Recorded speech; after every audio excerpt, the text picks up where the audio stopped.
şoňa ya. Doğru ekan. Her kim hemme zat ötmek, hemme zat diye. Men hemme zat bilýän diýmek bolmaz. Her kim bir orada biler, şu biljek işi, bilýän işi etmeli. Doğrudur. Başaracak işini diýerim, diýerim. Hemmemiz şu öz elinden gelen etmek onu bölümü koyarak Doğru. sağ olun. Haklı o şey. Başlan kayırdan soruyalı da bir muradağı diye tanıştığınız diye köp sağ olun diyelim. Ne yaşınızda? Ne yaşı sanmın hesap etkiyle de bilirdi. Ama yürüp bunu hesap eden akla, yürüp bunu hesap etmeli. Yürüp bunu hesap etkiyle halim ben. Bunu yani. Oo. Ay 70 versen ağrık arttırdım. 70 versen. Oo 78'den.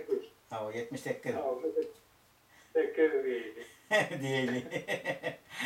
Ay böyle. Uzak yaşa. Uzak yaşa. Vaktini ömrüne işte dile koydun, edebiyata koydun, sanata koydun, ilmine koydun.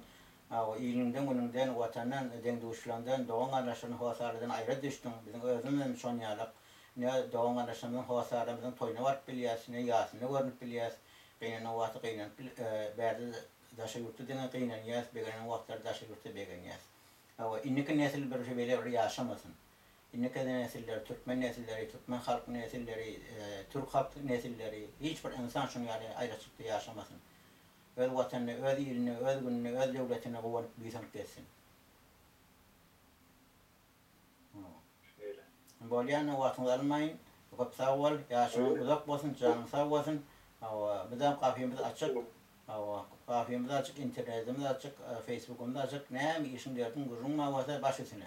Devlet derdi. Ben her kadar ama isteyen, baş üstüne.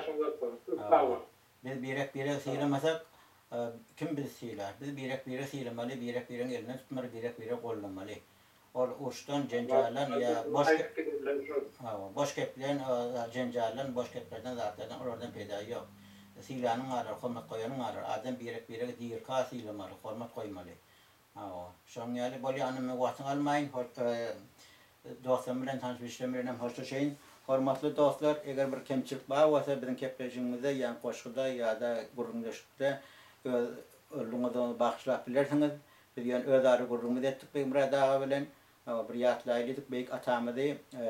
Madamam ýatlaýas beýik atamyz Maktumoly Paragyň erti doglan näde diňe her gün doglanyny.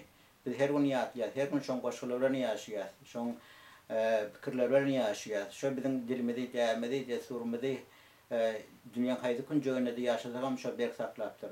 Umman hemmeňize jan saglyk, işleňizde üstünlük arzu etýän işläp beren bolsaňyz, okap beren bolsaňyz, ogulgyňyza gowanyň, çaglaňyza gowanyň, aktyklaryňyza gowanyň, ýerginiňize gowanyň, ata watanymyza gowanyň, paragatçylyga gowanyň, asuwçylyga gowanyň. Madam iýligine parahatçykda ýaşadyrlar, öz arzularyny ýetdirler. Ýersize ýer bersinler, öýsize öý bersinler, işsize iş tap bersinler. Ýerin kemçiliklerini, ýagdaýlaryny, zatlaryny, kynçylyklaryny düzeltsinler. Arzumyşy ýaşy niýet, ýaryn döwlet ýeşer. İnşallah hemmeňizem arzularyňyzy ýetersiňiz. Häzir men siz bilen hoşlaşýan 2021-nji ýyl 18-nji maý. Maktumoly aýy. Hoş, sag bolun.